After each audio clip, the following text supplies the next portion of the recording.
ایک بچہ آیا نا اپنی ماں کے لیے لباس لینے کے لیے، اور پہلے وہ گیا اپنے چچا کے پاس، اس کی ماں بیوہ تھی اور اس کا لباس پھٹ گیا تھا، اور وہ اپنے چچا کے پاس گیا تو اس نے دتکار دیا۔ ماں نے اس کو روکا تھا بیٹا نہ جانا، لیکن اس نے کہا کہ تیرے بدن کے اوپر جو لباس ہے وہ بھی پھٹ گیا ہے اور جگہ جگہ سے جسم جھلک رہا ہے، تو میں اپنے چچا سے آپ کے لیے لباس لے کے آتا ہوں۔ پھر جو رویہ اس نے اختیار کیا تو واپس روتا ہوا آ رہا تھا، تو کسی نے راستے نے پوچھا کہ کیا ماجرا ہوا؟ اس نے کہا چچا کے پاس گیا تھا ماں کے لیے لباس لینے، اس نے رلا کے بھیج دیا۔ اللہ اکبر۔ تو اس نے کہا کہ جا سین حرم میں محمد نام کا ایک شخص بیٹھا ہوا ہے، اگر تو اپنا دکھڑا اس کے سامنے پیش کرے تو وہ امید ہے تمہیں رد نہیں کریں گے، لیکن سن لے ان کا دین کوئی اور ہے۔ اللہ اکبر۔ اپنے ماں کے پاس آیا تو ماں کو کہا کہ چچا نے رلا کے بھیج دیا، لیکن آپ کی حالت مجھ سے دیکھی نہیں جا رہی۔ بچہ ابھی شعور کی منزلوں میں قدم رکھ رہا تھا، پہلے بہت چھوٹا تھا، اب اس کے اندر ایک جذبات تھے بچے کے اندر۔ تو ماں نے کہا کہ بیٹا نہیں، ان کے پاس نہیں جانا، سنا ہے کہ جو ان سے ملے دین دھرم چھین لیتے ہیں اس کا۔ اللہ اکبر۔ تو حضور علیہ الصلوۃ والسلام کے پاس جانے سے ماں روکنے لگی، لیکن بچے نے کہا کہ امی میں پکا رہوں گا، بتوں کا وفادار رہوں گا، تم اس ٹینشن کو، اس پریشانی کو چھوڑ دو۔ اور حضور کی خدمت میں حاضر ہوا۔ حضور صحن حرم میں چادر اڑے بیٹھے ہوئے تھے، اور جا کے کہنے لگا میں پہلے بات آپ سے کر لیتا ہوں، آپ کا دین میں نے قبول نہیں کرنا۔ حضور مسکرا کے بولے بیٹا بتاؤ کس لیے آئے ہو؟ کہا میری ماں بے لباس ہے، میں آپ سے لباس لینے آیا ہوں۔ حضور نے چادر رحمت اتار کے اس کے کندھوں پہ ڈالی۔ اللہ اکبر۔ وہ واپس آ گیا اور ماں پر حضور کی چادر اڑائی۔ اللہ اکبر۔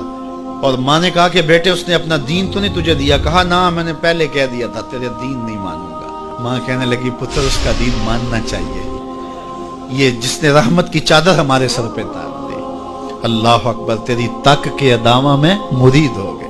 اس بوڑھی عورت کا قصہ بھی آپ نہیں بھول سکتے، جو گھر کا سامان باندھ کے اپنے دروازے پہ بیٹھی ہوئی تھی، اور اس نے سنا تھا مکے میں ایک جادوگر آیا ہے جسے ملتا ہے اس کا دین چھین لیتا ہے، کہیں ایسا نہ ہو کہ کہیں اس سے ملاقات ہو جائے اور وہ دین ہی میرا چھین لے، مجھے شہر چھوڑ دینا چاہیے۔ گھر کے تھڑے کے اوپر سامان باندھ کے بیٹھی ہے۔ حضور بھی گزرے، اس نے دیکھا تو کہا بھتیجے یہ سامان میرے سر پہ رکھ دے۔ حضور نے سامان اٹھایا، دیکھا تو بوجھل تھا، وزنی تھا، اور بڑھیا کو دیکھا تو کمزور تھی، تو کہا کہ بڑھیا اگر چاہو تو جہاں چاہتی ہو میں خود نہ چھوڑا۔ اس نے کہا اس سے بڑی مہربانی کیا ہوگی؟ حضور نے سامان اٹھایا ہوا ہے اور بڑھیا سے باتیں بھی کرتے جا رہے ہیں۔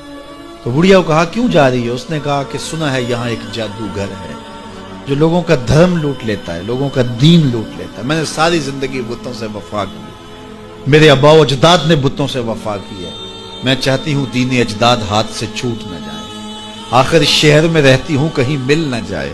خیر حضور نے کچھ نہیں کہا، اس کا سامان نہیں پھینک دیا کہ ٹھیک ہے تم پھر جاؤ۔